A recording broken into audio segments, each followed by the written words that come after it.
अरे क्या हुआ? क्यों परेशान दिख रहे हो? क्या बताओ यार, ये एनाटॉमी से परेशान हो गया हूँ। पता ही नहीं चल रहा है कैसे याद रखूँ। क्या तुमने अभी तक मनीष सर की चैनल विजिट नहीं की? नहीं? कौन सी चैनल? अरे उसमें मनीष सर की चैनल है यूट्यूब पर जिसका नाम है लेट्स डाइसेक्ट एनाटॉमी। उसमें सर ने हर एक टॉपिक को इतनी सिंप्लीफाई वे में एक्सप्लेन किया है विथ फनी जीएएफ कि सब कुछ फटाफट याद रह जाता है। क्या बात कर रहे हो? तो मैं आज ही चैनल की विजिट करता हूँ। हाँ, जल्दी से चैनल को सब्सक्राइब करके बेल आइकॉन को प्रेस करना मत भूलना, ताकि इंस्टेंटली हर एक वीडियो तुम्हें मिल सके।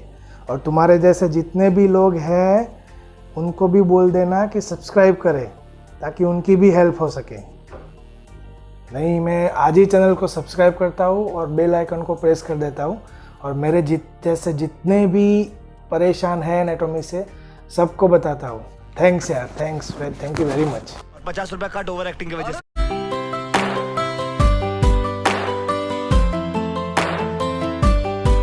Hello everyone, how are you all?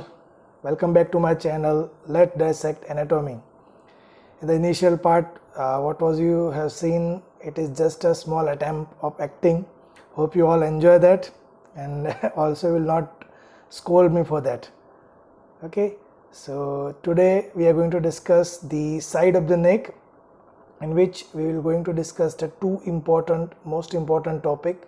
One is the sternocleidomastoid muscle and another is posterior triangle of the neck. Okay, so let's get started. First of all, the introduction. The side of the neck is roughly quadrangular. It is bounded anteriorly by the anterior midline of the neck. This is the anterior midline of the neck. तो side की बात करें तो this is the anterior boundary. Posteriorly it is bounded by the anterior border of trapezius. This is the trapezius muscle. Trapezius की जो anterior border है वो side of the neck की posterior border बन जाएगी. This one. Superiorly the lower border of the mandible and the line joining from angle of mandible to the mastoid process. So this one is the superior boundary. And inferiorly there is a clavicle. Okay, so this is roughly a boundary of the side of the neck. To understand the description of the anatomy of the neck, the side of the neck is divided into two triangles. One is anterior triangle and another is posterior triangle by the sternocleidomastoid muscle, which runs diagonally across the side of the neck. तो ये वाला जो muscle है वो side of the नेक की diagonally ऐसे जाता है. So that muscle divides the side of the neck into two triangles, anterior triangle and posterior triangle. Don't worry, I will show you that in the next slide. The triangle behind the muscle is called posterior triangle and the triangle in front of it is called anterior triangle. So here you can see from the picture, this is the sternocleidomastoid and this one is the side of the neck. So the triangle formed in front of it, anterior to it, it is called anterior triangle, and triangle formed behind the sternocleidomastoid, it is the posterior triangle. This one is the anterior triangle and this one is the posterior triangle. Okay. Now the sternocleidomastoid muscle. It is named so because it is attached to the sternum, clavicle and mastoid process in the skull. Sternum, clavicle और mastoid process तीनों के साथ उसका attachment है. That's why the name is sternocleidomastoid. It's a large superficial muscle of the neck which extends obliquely across the side of the neck. आप ऐसे करोगे तो ये जो दिख रहा है, the prominent muscle running across the side of the neck, this is the sternocleidomastoid, which divides the neck side of the neck into anterior and posterior triangle. First of all, the origin. We have already discussed this muscle origin and insertion in osteology. So you can watch that video also in osteology section. The muscle arises by two head, the sternal head and clavicular head. Sternum में से और clavicle में से दो जगह से वो arise होता है, उसका ओरिजिन है. One is sternal head that is tendinous, थोड़ा सा पतला और टेंडन जैसा है. It arises from the superolateral part of the front of the membrane sterni. और जो क्लेविकुलर हेड है it is flat and musculotendinous, वो फ्लैट है स्ट्रैप की जैसे. It arises from the medial 1/3 of the clavicle. Okay, it passes deep to the sternal head. ये जो clavicular head है वो स्टर्नल हेड के नीचे जाता है. And this two head blend below the middle of the neck. Middle of the neck में वो दोनों एक दूसरे के साथ ब्लेंड हो जाते हैं. Between the two head there is a small triangular depression called lesser supraclavicular fossa which contains the internal jugular vein. तो ये जो यहाँ से स्टर्नल हेड जाता है, यहाँ से क्लेविकुलर हेड जाता है, तो दोनों के बीच में एक छोटा सा यहाँ पे ट्राइंगल बनता है at the base of the neck on each side. That is the supraclavicular fossa. Okay, here you can see from the picture this thin tendinous part, that is the sternal head, and this is the clavicular head. दोनों ऊपर जाके middle of the neck वो blend हो जाता है, then ultimately goes towards the occipital region and mastoid region, and the inserted over the thick tendon on the lateral surface of the mastoid process. Norma lateralis में हमने discuss किया था. And by thin aponeurosis into the lateral half of the superior nuchal line that we have discussed in norma occipitalis. If you don't remember, go and watch those videos also, will better understand. Okay, so that is the origin and insertion of sternocleidomastoid. Now the blood supply, the muscle is supplied by the branches from the following artery. जो upper part है muscle का, it is supplied by the occipital artery and posterior auricular artery. जो middle part है that is supplied by superior thyroid artery and the lower part is supplied bye supra scapular artery. Okay, तो मतलब जो area में है वहाँ की artery उसको सप्लाई करती है. When follows the artery, same Venus drainage भी सेम आर्टरी जो है वही नाम की होती है. Now supply, it is supplied by mainly the spinal accessory nerve which provides the motor nerve supply and passes through the muscles. Muscle के centre में, बीच में यहाँ पे होती है. अगर आप मसल को कट करके ऐसे रिफ्लेक्ट करोगे तो will find the spinal accessory nerve over here. And also it is supplied by the ventral rami, or you can say anterior branch of second and third cervical nerve, which provides the sensory supply. Okay, so motor nerve supply by the 11th cranial nerve and sensory nerve supply by the C2 and C3. Now the action of the sternocleidomastoid muscle. When one muscle contracts, it turns the chin to the opposite side. For example, ये side का muscle अगर contract होता है, मतलब contraction होगा तो ये ऐसे होगा, तो कॉन्ट्रैक्ट होगा तो उसकी लेंथ कम होगी, तो ऐसे हेड टिल्ट हो जाएगा like this. So it turns the chin towards the opposite side and it tilt the head towards the same side like this. Same way इस तरफ का अगर कॉन्ट्रैक्ट हुआ तो क्या करेगा, ऐसे करेगा, chin opposite side, head towards the same side. And when both the muscle contracts together, दोनों एक साथ कॉन्ट्रैक्ट हो गए तो क्या करेंगे, they draw the head forward like this, as in eating and lifting the head from the pillow. And with head fixed, जो दोनों कॉन्ट्रैक्ट होते हैं, two muscle assist in the raising the thoracic cage in forced inspiration. हम head ऐसे fix रखें और फिर force inspiration करते हैं ना, तो उसमें थोरेसिक केज को वो दोनों का कॉन्ट्रैक्शन है वो लिफ्ट करेगा. Okay, so these are the actions of the sternocleidomastoid. Relations of the muscle, it is enclosed in the investing layer of deep cervical fascia. If you remember the deep cervical fascia investing layer, I have mentioned it, that the rule of 2. अगर आपको याद नहीं है तो एक बार deep cervical fascia वाला chapter फिर से पढ़ लो, उसमें सभी लेयर्स और उसके जो ट्रेसिंग्स है वो इसमें दोनों ट्राइंगल में, एंटीरियर पोस्टीरियर ट्राइंगल में बार बार आएंगे, ठीक है। सो पहले वो वीडियो देख लो, उसके बाद ये वीडियो देखना, तो you will better understand. It is pierced by the accessory nerve, spinal accessory nerve, and by the 4 sternocleidomastoid arteries. These are the important relations of the sternocleidomastoid. Superficially sternocleidomastoid के ऊपर कौन कौन से स्ट्रक्चर हैं और उसके नीचे मतलब डीप में कौन कौन सा स्ट्रक्चर है. ओके, सो सबसे पहले तो स्किन है, then come superficial fascia, then the platysma muscle, external jugular vein, and great auricular nerves with parotid gland which overlaps it.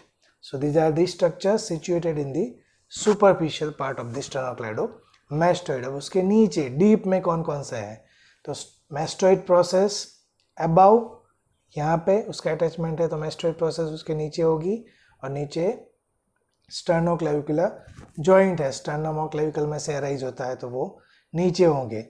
carotid sheath, carotid sheath जो है the 4th layer of the deep cervical fascia. Then carotid tree means all the carotid arteries, common, internal, external and all that. Then cervical plexus, last 4 cranial nerves number 9 to 12, and deep cervical lymph node. These are the structures situated deep to it. This slide is actually important for the MCQ or one liner, or more importantly for the dissection viva. Okay, so try to remember as much possible structures from superficial and deep relations. Clinical correlations of the muscle. The first condition is torticollis. It's a clinical condition in which head is bent to one side and chin points to the opposite side. This occurs due to the spasm of the muscle supplied by the spinal accessory nerve. अगर एक side के muscle का spasm हो गया, permanent contraction हो गया like this, तो पूरा हेड ऐसे टिल्ट रहता है जो पिक्चर में दिखाया है वैसे. Okay, this is occurs because the injury to the spinal accessory nerve which supplies the motor nerve supply to the muscle, और उसको इंजरी हुई है तो परमानेंटली उसका कॉन्ट्रैक्शन हो जाएगा, स्पाजम हो जाएगा, तो हेड ऐसे ही रहेगा. आपने शायद प्रैक्टिकली देखा भी होगा कुछ लोगों को. ये जो स्पाजम है एक्चुअली टॉर्टिकोलिस है, 2 टाइप के होते हैं, one is spasmodic and one is congenital. Spasmodic torticollis किस में होता है, तो यूजुअली साइकोजेनिक है, मतलब अचानक से बहुत एक्सपोजर टू कोल्ड हो गया, फिर maladjustment of the pillow during the sleep. कई लोगों को पिलो के नीचे हाथ डाल के सोने की आदत होती है, कई लोगों को पिलो फोल्ड करके उसको नीचे सोने की आदत होती है, मतलब उल्टा सुल्टा पिलो अरेंज करके सोने की आदत होती है. उन लोगों को स्पाजम आ जाता है अचानक, उनको हो जाता है. और साइकोलॉजिकली मेंटली भी, मतलब कोई एक अचानक से स्ट्रेस आ जाए, सडन कोई मूवमेंट हो जाए नेक की, तो भी वो स्पाजम हो जाता है, but it is reversible. while the second condition, that is congenital, this is occurs due to the butt injury to the muscle. Normal delivery के टाइम जब हेड की डिलीवरी होती है, हेड एंड नेक की, उस टाइम पे अगर कोई मसल को चोट लग गई तो उस टाइम पे होता है, that is the congenital torticollis. So it requires surgery. Okay, the second condition is sternocleidomastoid tumour. It is the swelling in the middle third of the muscle due to oedema and ischaemic necrosis caused by birth trauma. ये भी birth trauma की वजह से ही होता है, blood का collection हो जाता है, स्वेलिंग हो जाता है, तो it looks like a tumour. Okay, so that was all about the sternocleidomastoid muscle. Now the most important topic, that is posterior triangle of the neck. जो आपको पिक्चर में दिख रहा है, this is the sternocleidomastoid muscle. Okay और इसके पीछे जो आपको स्पेस दिख रहा है, triangular space, this is the posterior triangle. Triangle आपने जैसे हमने फर्स्ट स्लाइड में देखा कि दो होते हैं, जो स्टर्नोक्लेडोमास्टोइड के आगे है दैट इज एंटीरियर ट्रायंगल, पीछे है वो पोस्टीरियर ट्रायंगल। सो पिक्चर में आपको दिख रहा है clearly, this is the sternocleidomastoid muscle. The triangle in front of it is anterior triangle and behind it is posterior triangle. First of all, boundaries of the posterior triangle. Now concentrate on this triangle, the triangle behind the sternocleidomastoid. So anteriorly, the posterior border of sternocleidomastoid, ये जो posterior border है वो उसकी anterior boundary बन जाएगी. Posteriorly, the anterior border of trapezius, ये trapezius है उसकी ये anterior border है. Inferiorly, middle 1/3 of the clavicle, clavicle का middle 1/3 part inferiorly होगा, और apex it lies on the superior knuckle line over here where these two muscles means sternocleidomastoid and trapezius meets. Okay, so this is the boundary of the posterior triangle. Now the roof कैसे बनता है उसका? So it is first formed by the skin, सबसे ऊपर क्या है? Skin है. Then comes superficial fascia, then platysma. Almost all the superficial relations of the sternocleidomastoid यहाँ पे आएंगे. Skin, superficial fascia, platysma and investing layer of the deep cervical fascia. और उसमें आएगा external jugular vein and parts of supraclavicular, great auricular, transverse cutaneous and laser occipital nerves. If you remember the deep cervical fascia में superficial fascia of the neck में मैंने बोला था कि contents of the superficial fascia of the neck, तो उसमें ये 4 cutaneous nerve थी, ठीक है, ये वाली सभी.